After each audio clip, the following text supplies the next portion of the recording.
Enesu yebetu asidanyu mama ijanya me. Yebetu aye nyu mama ijanya me o. Na donti na ayati asiyo. Kanya me gwama. Na ubabra na mayeta soti asiya. Kanya me gwama. Baby bia wa wo hweme enenso awade enhyira ede awade asese wabɔ ye ho ban na enenso yeda so te ase ya awade adom ena ama me no mienu yeda so te ase enti abure nyina me kase yenya sa kwanya we ya esese yede aseda ma awade pa sanse nye nipa nyina ne nya ne hyade ya abure nyina me no mienu wode dom ye no ya awade na adom ena abure nyina wodom ye sa asade abure nyina me ka ne cha ne ya bie for spiritual growth teachings ya yede ba nyina ye hunhum niyama ebeboa ya ma ye Kristo som etimi akọ esoro eno nti na ma nyame de ba ya se ye bie sa channel yi na nyame nam nadom so wo ye niyama papa wo channel yi so omo mu follow ne de bebre efra adanse omudi no ano soso pa ye de rade asese watene na ba sansasa e wo ye so de rade ase bebre ba bia wa wo hwemi bia rade nhira no won koso wa won wo na won boa na ene nyame de atoma koma so say ade ame no emeche eye fasting, the importance of fasting. Akwanya na se mfasode a oye odi muadadi a ede brew eno na ene nyame se me no mienu ye mehye ade ba ko na mienu a oye akwanchene ana muadadi a ede brew as a Christian and as a believer. Me bacha first of all mpo ye kasa fasting kora ene de baade fasting de mse wa wo hwemi ana se wutie mi obi ani musa de fasting na sitie se obi a wa sorry ana se wa wanya atenka bi se ne de mi didi me de me yefunu to ho abompaye eno emom ne ye fre ne fasting na fasting ya me ka ho asemu ana se rade se me no embra mechei emfasode a wo ye fasting a ede brew eno na ne ye ba behye me pacha se wo ye fasting na fasting wo ye kristoni na se wo ye fasting na fasting eboa ema wo so na eti wo mu no enyini fasting eboa ema so na eti wo mu no enyini ekosoro eboa ema wunya hunhum nhunumu eboa ema wunya hunhum atenka wo ye fasting na so no a ewo ye mu no onsa bere nyina so na eti ye mu no wono wo hwehye bibia so no wo mpa aduane na ade a wo panyina ne kronkron abrabo ene eniama wo beya ebema ono so nani age na se obema ono so wonya ahoden ebi de fasting no enti se wo obi a wo ye fasting na eboa ema so na wote wo mu na bra nyina emeki so no so stronger ema so no ye den ewo wo mu se de ye bibia kora anya den enyawo enti one importance of fasting ebi de se eboa ma so na eti wo mu no enyini ena afen so so we obi a what are fasting pa and also eboa ema spiritual hungriness like me can spiritual hungriness so eboa ma unya atenka fo hunhum mu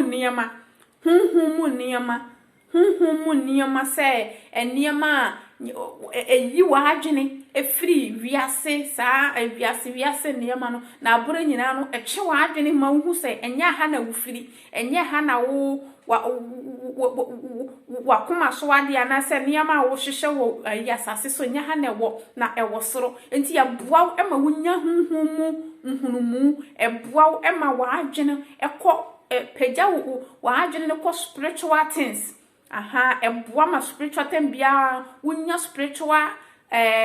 atenka esoro atenka enhunumu ene saa niyama no eboa ema wunya spiritual hungriness sana ne brof metumi aka no spiritual eboa ma spiritual hungriness ena afeso so protective so wo yo bi a wota ya fasting pa eboa ema eboa wo ho ban so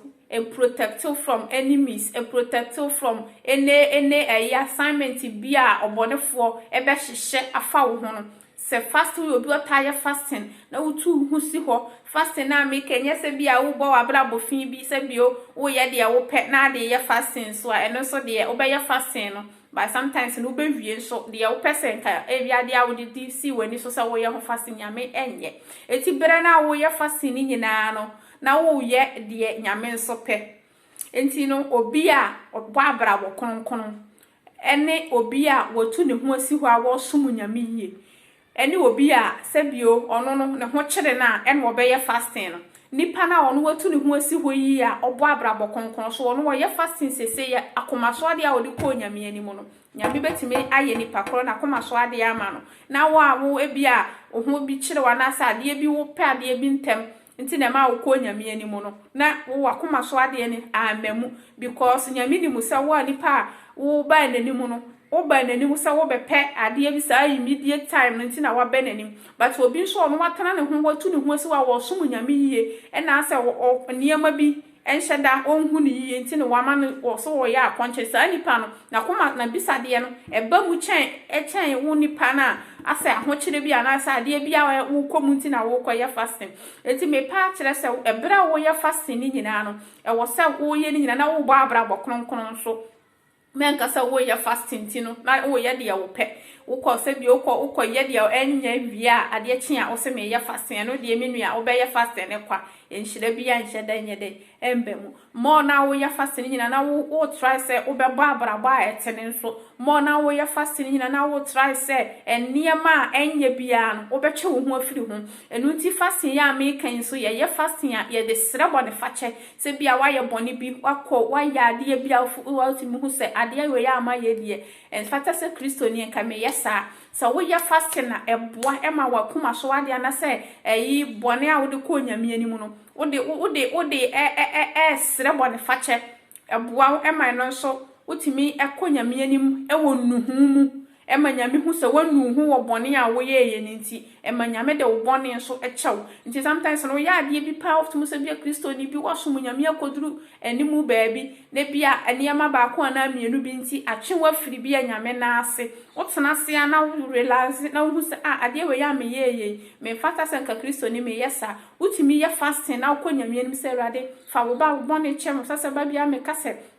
nipa wo ya bone ye nipa yikura ya ye nipa ti asase so ye bone na wo wonu ya nche wo ka chane so bia so study we ya me ye we me so fa cheme a wo de chew enti se nyankopon a wo bo me nu mienu se ne ma wo doyen enu ti abere nyina wo ye bone na se wo konya mienu na wo ka se rade bone ya me ye fa cheme a wo de be chew enti me pa che se wo ye fasting so na wo ye bone na se wo konya mienu e wo fasting mu a enu so nyame ye den wo tie wo mpai bo e ma de a wo de to nanimu no otimi eye enti importance of fasting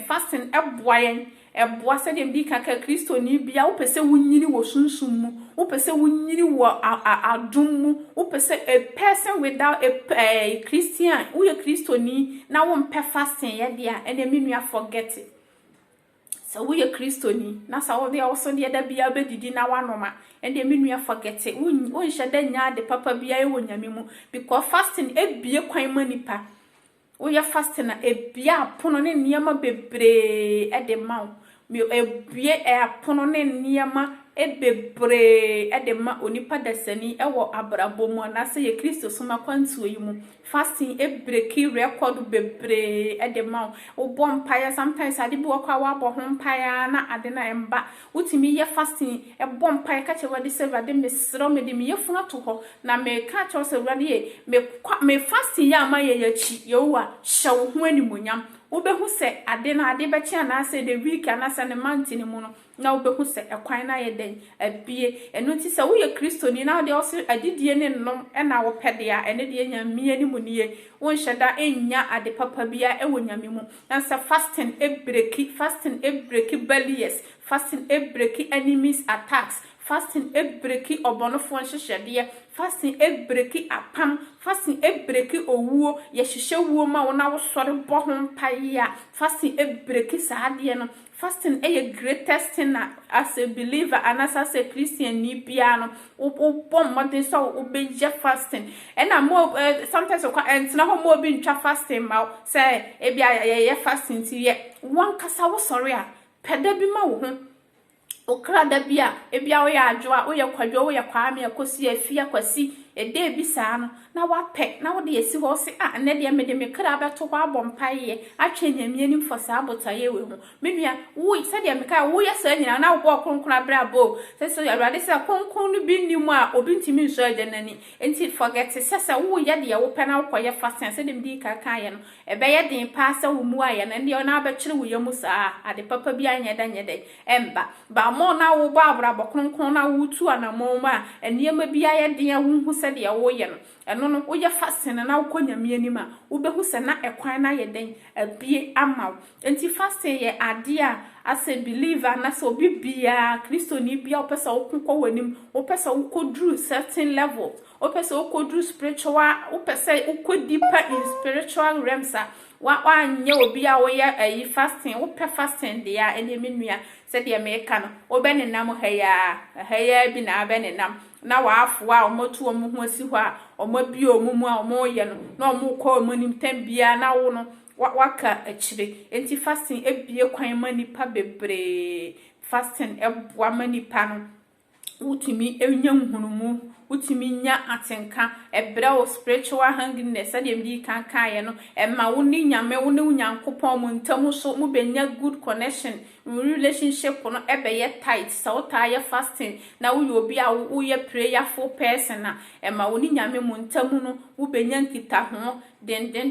pa se dem di kaka ye eboa so mo bonofo hihye bibi fa wo ho a enya adwuma enti etoda bi kra wo da na sa wo so da ye bia wo sori atimi ka se ene da ya amasun enye me de beto ho asi ho abompa ya akonchene wo behu so wankasa wo sori na wo bosa mpa ye na wo ya akonchene na adekode na yi obonofo hihye fa wo ho wo behu se emba mu na nyame agina wo mu adadie ne na wo mpa ye bono so aye den aja ama enu nti me ka cho so bu oso wo ye fasi ya ombompa yo osi na me ye fasting eno ani so wo ye no wo di nkomo no wo ye sei ena Christopher ye fasting so epeso obi ahu se ye fasting se dem di kaka hu akwa se de me sometimes ye twa fasting mani pasa ene kwa ye fasting ko ye sei na se bia asore ne ye twa group amaye no wo ye Kristo ni a wankasa pedama wo ho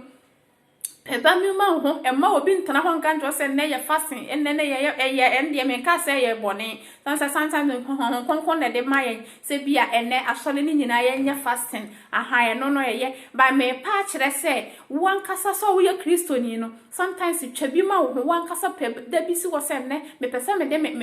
me ayi like me de me didi me ye fasting abompaye afosa abotaye we wa wasa utimi twa mmere ni bi ma ho me mane nkoye se abere nyina obi na yesa koye fasting ene ye fasting asora nka se ye fasting de ene be yesa afena asora nye fasting onso wo nye fasting e basa e ma so na ewo wu mu no se dem bi kaka enhye de nye strong so no so no wo mfihye bibibia konkono ya bla boss ye beti ye ho afiri bone ho ne ye beti makura ye mudie mu e wotene ni mu ene saa ne amanketenkete no eno ne boa ma so no so na ni gye wo uyemu enti sa wantimi anye ye saa ne ma we bi na tambia wo de wudidi wo pesa wo body obi ahu so wo ba wo ho aye fe wa ye kese na so nipadua ne de aye fe bat na so na ewo mu no ontimi nhada anye den enya ho den so na ewo mu no nhada entimi nya strong ni pan so aye ne na mu honhom na ati ye mu no honhom ni free ye mu a ye tonturuwa enti abere nyina wo so wutimi boa o ye de be ma honhom no ewo mu no ni aye den wo mu honhom ni ye udin wo mu eno ne ye to akode bi aka wa